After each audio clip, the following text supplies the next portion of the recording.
curke, budite se. Ne, još malo, da.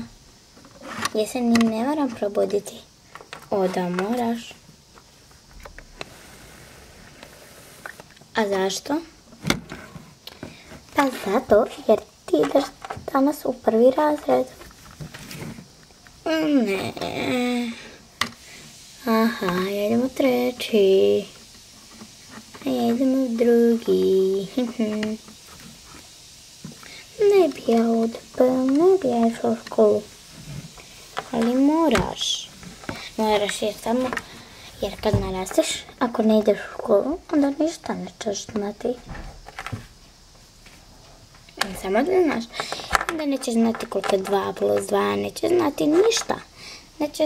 Kad bi trebalo nešto platiti, ne bi znala koliko to košta kuna, zato jer ne bi znala matematiku.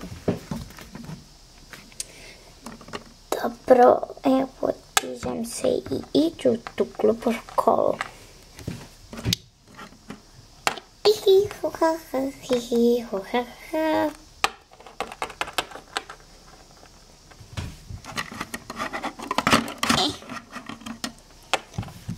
Ja sam najstarija i najbrže ću se riješiti škole.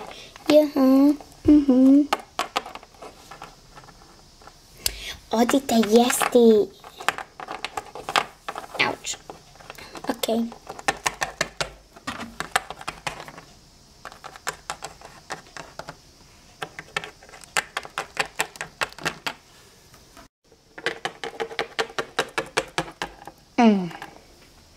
Riba. Njam, njam, njam.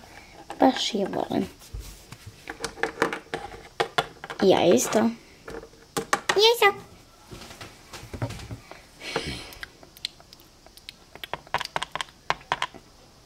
Baš je fina. Probajte. Ok.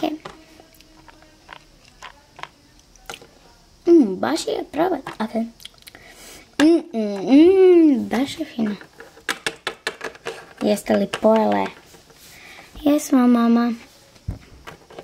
Super. Zato jer morate u školu. Joj, je li loše u školi? Pa, u prvom razredu ti sve lagano. Da, a u drugom i trećem je malo teže. Okej. Ajde, krenite. Okej.